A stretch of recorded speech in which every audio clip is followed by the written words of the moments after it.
కలువరి మహిమా శుభ సందేశం. కంగారు లేదు. దేవుని స్తోత్రం. అయ్యగారు మంచి మాట చెప్పారు. వారికి వందనాలు. ఇక్కడ సేవకులందరికీ వందనాలు. క్రీస్తునందు మీ అందరికీ శుభములు. మరి యొక్క కోడికకు నన్ను ప్రేమతో ఆహ్వానించిన మరి యాకమ్ర గారి వారి కుటుంబానికి వందనాలు తెలియజేస్తున్నాను. ప్రియులారా, మరి మంచి మాటలు మనం విన్నాం. తల్లిదండ్రులను ఎంత బాగా చూసుకుంటే దేవుడు అంత గొప్ప ఆశీర్వాదం ఇస్తాడు. ఈరోజు తను యాకమ్ర గారి కన్నీళ్లు విడుస్తూ తన తల్లి పెంచిన విధానం, దేవుని స్తోత్రం. మరి తన ద్వారా వీరికి రక్షణ వచ్చింది. ఆ రక్షణను చివరి కాపాడుకోవడమే గొప్ప ధన్యత. అది కాపాడుకోకపోతే మన జీవితకు మనుగడ ఉండదు, మనం చేసిన భక్తికి విలువ ఉండదు. ఒకవేళ ప్రభుని నమ్మకపోయినా ఈరోజు ప్రభు నీతో మాట్లాడుతున్నాడు. ఒక ఆవిడ బాగా డబ్బు సంపాదించిందంట. డబ్బు పెరుగుతూ ఉంది, ఆవిడ పెరుగుతూ ఉంది. ప్రియులరా, డబ్బు విపరీతమైన కోట్లలో సంపాదించింది. ఆవిడ కూడా బాగా లావైపోయింది. ఒక చోట ఈ గుండెలో నొప్పి వచ్చిందని హాస్పిటల్ తీసుకెళ్ళి అన్ని టెస్టులు చేపిస్తే 3 రకాల జబ్బులు బయటపడిందంట. జాగ్రత్తగా వినాలా. ఆ 3 రకాల జబ్బులు ఏంటయ్యారంటే, ఒకటి బీపీ, ఒకటి షుగరు, ఒకటి గుండెపోటు. అసలు మనిషికి ఉండకూడదు ఈ 3 దరిద్రం. ఏసురక్తమే చేయం. ఎప్పుడు పుట్టుకంటారో తెలియదు. గాలి పుట్టుకలాంటి జీవితాన్ని మనం పట్టుకు నడుస్తున్నామో, ఇప్పుడు అయ్యగారు చెప్పినట్టుగా మన ప్రయాణంలో ఉన్నామో, నిజంగా ఒకవేళ నజరేయుడైన యేసుక్రీస్తు ప్రభు నిజ దేవుడు రక్షకుడని నమ్మి ఆయన నామములో బ్యాప్టిజం తీసుకొని రక్షించబడితే అసలు మరణానికి ఎవరు భయపడరు. దేవునికి స్తోత్రం. ఆ సిద్ధపాటు కలిగిన జీవితం. డాక్టర్లు అన్నారటమ్మా, నీ బ్రతుకు కాలం నీకు ఆయుష్ ఉందిలే కానీ బతుకు కాలం అంతా గట్టక తినమన్నారట. దేవునికి స్తోత్రం. నేనేమంటున్నా అంటే, అన్ని ఉన్నా యేసు లేకపోతే జీవితం అంతా సున్నా. యేసు కలిగిన జీవితం, యేసును ధరించిన బ్రతుకు ఒక ఉన్నతమైన స్థితి. ఈ లోకములో పేదవాడిగా బ్రతకొచ్చు, కానీ ఆ నిత్య రాజ్యములో ధనికుడిగా, గొప్పవాడిగా, బలవంతుడిగా నువ్వు నిలబడగలుగుతాం. ఆ కృప కోసం మనం ప్రభు నమ్మాలి. ఎందుక యేసుక్రీస్తు ప్రభు నమ్మాలి? నేను 21 సంవత్సరాలు ఒక మతుల మావతిని, క్రీస్తు విరోధిని. యేసు ప్రభు పలానా దేశానికి, వర్గానికి, ప్రాంతానికి చెందిన, కులానికి చెందిన దేవుడు వద్దు అని విర్రబిగిన నోరే యేసు మాత్రమే దేవుడని ప్రకటించడానికి ప్రభు నిలబెట్టుకున్నాడు. దేవునికి స్తోత్రం. మా ఇంట్లో పెద్ద గుడి కట్టి 65 జెండాలు వేసి 3 అడుగుల జుట్టు పెంచుకొని పూజారిగురు నా బతుకును మార్చి ఈరోజు మీ ముందు నా ప్రభు నిలబెట్టాడు. దేవుని స్తోత్రం కలుగును గాక. అందుకే ఈరోజు ఈ సారాంశం సందేశం ఏంటంటే, అయ్యగారు చెప్పారు, మనిషి యొక్క వయసు 70 లేదా 80. వాస్తవమే. నా తల్లి 2 మార్లు చనిపోయి మరలా బతికింది. అందుకే ఈరోజు యేసు ప్రభు నమ్మి నేను దేవుని సేవ చేస్తున్నా. నా తల్లికి 92 సంవత్సరాలు. ఇప్పటికే ఆమె బ్రతికి ప్రభుని మహింపరుస్తుంది. కాబట్టి ఒక మాట గమనించాలా. నా తల్లికి 92. వాక్యం ఏముందంటే, అధిక బలం అయితే 80 సంవత్సరాలు. ఒకవేళ 80 దాటితే అది ఆయాసకరము అన్నారు. అది వస్తుంది బిడ్డ, ఇది వస్తుంది, ఎన్ని కంప్లైంట్ ఇస్తుందమ్మా. అయినను ప్రార్థన చేస్తూ ఆమె హ్యాపీగా గడుపుతుంది.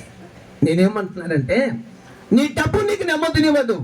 నీ కోట్లు, నీ బంగ్లాలు, నీ కార్లు, నీ యొక్క విలువైన నీ బంగారం ఏది నీకు పరలోకం తీసుకెళ్ళదు. కానీ యేసుక్రీస్తు నామములో పాపాలు ఒప్పి మారు మనసు పొందుకొని ఆ తల్లిలాగా నువ్వు పరలోకానికి స్వతంత్రించుకుంటే నీ అంత గొప్పడు మరొకడు ఉండడు.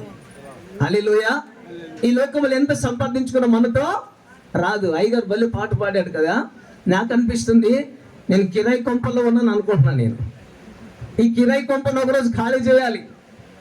ఏమయ్యా, కనిష్టలు పర్లేదు, ఎప్పుడు పాపాలు, పరలోకం అంటారు, నరకం అని అంటారు. నిజమే. హల్లెలూయా. నా దేవుని బిడ్డలారా ఆలకించండి. దేవుడు ఒకరోజు మనం పిలిచినప్పుడు, ఇప్పుడు చనిపోయింది, ఇప్పుడు అమ్మ చనిపోయింది, ఎక్కడికి పోయింది, ఏం పోయింది ఆలోచించారా? దేవుడు తన దయచేసిన ఆత్మ దేవుని దగ్గరికి వెళ్ళిపోయింది. ఈ ప్రాణము, శరీరం ఇక్కడ ఉండిపోయింది. గోతిలో పెట్టిన, మంటలు వేసిన, ఎక్కడికి వేసిన మంచులో మునుపట్టి వెనుకటి మరలో మంచులో కలిసిపోయింది. కానీ ఆత్మ దేవుడు దయచేసిన దేవుని దగ్గరికి వెళ్ళాలి. అక్కడ తీర్పు ఉంటుంది. నమ్మిన వారికి రక్షణ, పరలోకము. నమ్మకపోతే నీకు నరకం ఉంటుంది అనే ఒక విషయాన్ని ఈరోజు ఈ తల్లి సంవత్సరీకం ద్వారా ప్రభు నిన్ను తెలియజేస్తున్నారు. దేవుని స్తోత్రం. మా నాన్న 2018లో ప్రభు నందు నిద్రించారు. ఈ అయ్యగారి ద్వారా బ్యాప్టిజం ఇప్పించాము. ప్రభు స్తోత్రం కలుగును గాక. అయితే మా నాన్నగారు ఉన్నప్పుడే మా ఇద్దరు అక్కలు బావాలు మా అన్నదమ్ములు మేమందరం కలిసి సంతోషంగా 3 సార్లు యాటను కోసుకుని తిన్నారు. చనిపోయినాక కాదు, బ్రతికున్నప్పుడే ఆనందంతో సంతోషంతో. నిజంగా మంచిగా ఉన్నప్పుడు మంచినీళ్ళు ఇవ్వరు, కానీ చచ్చిపోయినాక సాగుపడతారంటే ఏదో పెద్ద చూచినట్టుగా. నేను చేతులకి దండం పెట్టి బ్రతిమలాడుతున్నా. ప్రతి కొడుకు కోడళ్ళు మీ అత్త మామలను మీ తల్లిదండ్రులు మీరు చూసుకుంటేనే మీకు ఆశీర్వాదం. నా దేవుడి వాక్యం అంటుంది, ఎఫెసీయుల నీ భూమి మీద దీర్ఘాయుష్మంతుడు అవ్వాలంటే నీ తల్లిదండ్రులు వృద్ధాశ్రయములో లేదా ఒక పక్క గదిలో భోజన పెట్టి తనకు తాను వృద్ధాప్యం వండుకొని పడితే కాదు, నీ తల్లి నీ తండ్రిని నువ్వు సన్మానించినప్పుడు నువ్వు భూమి మీద దీర్ఘాయుష్మంతుడు అవుతావని నా దేవుని యొక్క పరిశుద్ధ గ్రంథం చెప్తా ఉంది. హల్లెలూయా. ఎంతమంది మీ తల్లిదండ్రులను ప్రేమగా చూసుకుంటున్నారు? ఈ రోజులు కోడలంతా మోడలే. హల్లెలూయా. అత్తలన్నీ అందరికీ కొత్తనే అనిపిస్తుంది. రక్తమేషియం ప్రభు పేరిట మనం చేస్తున్నాం. మీ అత్త మామలను మీ తల్లిదండ్రులను జాగ్రత్తగా చూసుకుంటేనే మీకు మీ జీవితానికి మనుగడ గొప్ప ఆశీర్వాదం. ఒకరోజు ఒక ముసలాయన చనిపోయాడట. చనిపోతే అందరూ ఎత్తుకొని వెళ్తూ ఉంటే కొంతమంది చనిపోయినాక బట్టలు కానీ కొన్ని వాడిన వస్తువులు వేసేస్తారు. కొంతమంది ఆచారంగా ఆ మంటలు వేసేస్తూ ఉంటారు, అగలాల పక్కన పడేస్తారు. ఆ ముసలాయనికి పెట్టిన ఆ పగిలిపోయిన పాత్ర ప్లేట్ ఉందంట. కోడలు వెతుకుతా ఉంది. ఏమో ఎక్కడ చేస్తున్నావు ఏంటని అందరు కేకేస్తున్నారు. వస్తున్నా అనుకుంటూ పగిలిపోయిన ప్లేట్లను అతికించి భోజనం పెట్టిందంట సంవత్సరం పాటు. హల్లెలూయా. ఎంత గొప్ప ప్రేమ అండి కోడలికి. అలాంటి కోడలు అంటే పూలదండే చేసి రక్తమేషియం. వీళ్ళదా గమనించండి. అయితే వెతుకుతా ఉంది, దొరకట్లేదు. సరే అయిపోయింది. 10వ రోజు వచ్చేసింది, అంత అయిపోయింది. ఒకరోజు అమ్మ, ఆ రోజు ఏదో బాగా హడావుడి చేసేస్తున్నావు, ఏదో వెతుకుతున్నావు ఏంటని కొడుకు అడిగేదట. ఏం లేదురా, నా తాతయ్యకు పెట్టినటువంటి ఆ ప్లేట్ దొరకలేదురా, ప్లేట్ పడేద్దామని అనుకుంటే అన్నాడు. నేనే దాచిపెట్టానమ్మా అన్నాడట. దేవునికి స్తోత్రం.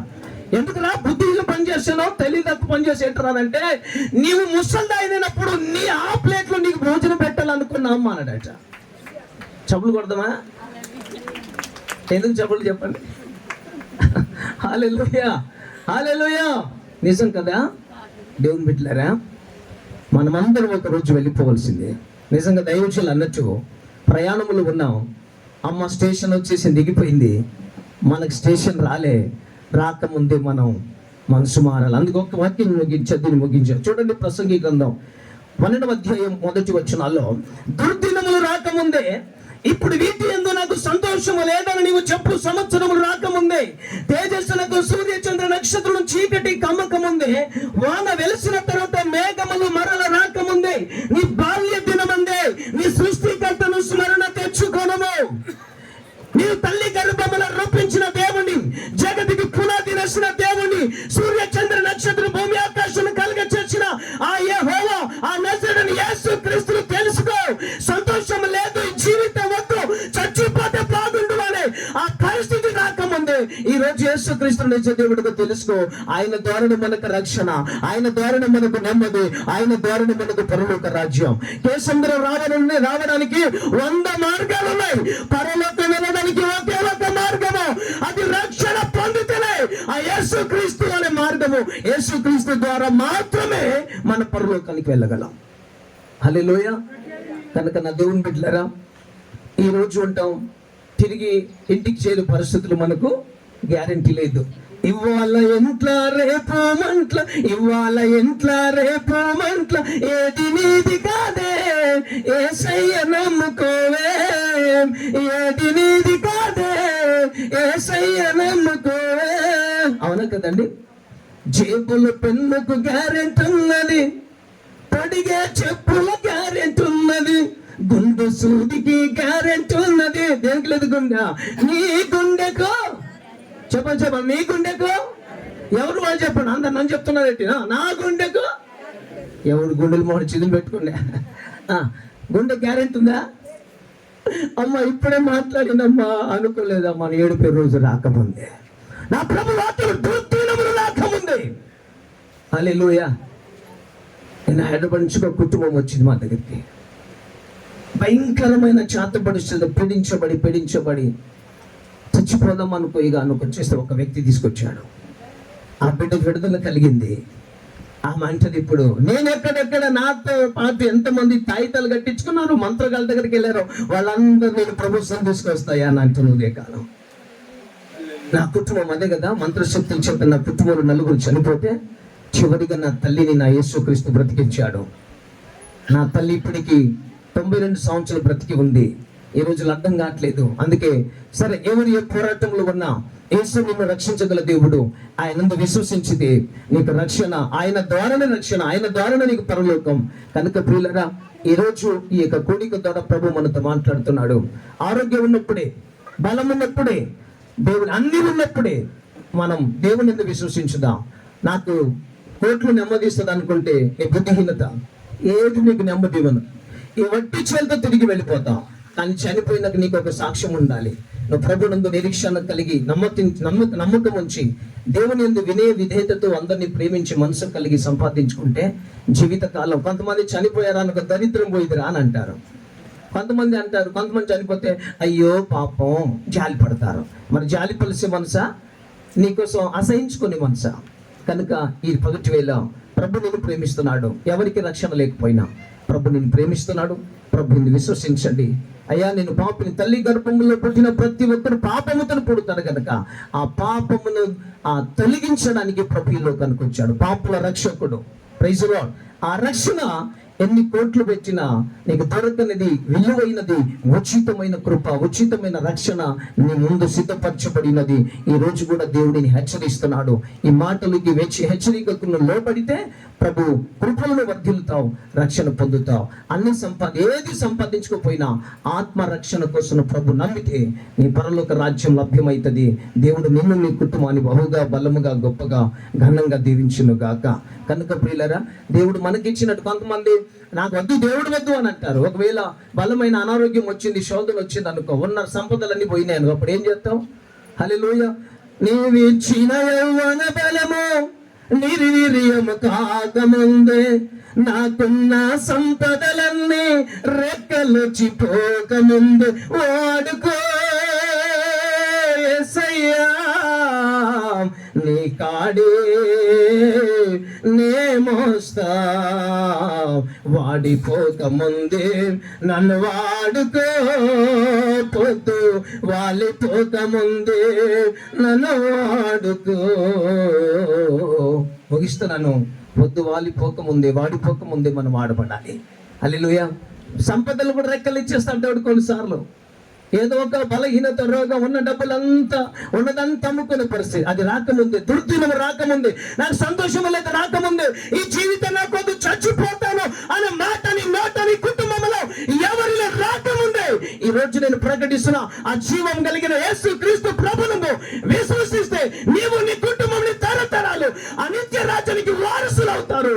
దేవుని బిడ్డల ఆకృప చేత నింపబడాలని నేను ముగిస్తూ, ఈ మాటలు చెప్తూ ముగిస్తూ, మీ అందరికీ నా వందనాలు చెప్తూ, నాకు అవకాశం ఇచ్చిన దేవునికి మహిమ, ఈ యొక్క సమయం నాకు ఇచ్చిన దైవజన వందనాలు చెల్లిస్తూ నేను ముగిస్తున్నాను. Thank you. ప్రభు నిన్ను ప్రేమిస్తున్నాడు. God bless you.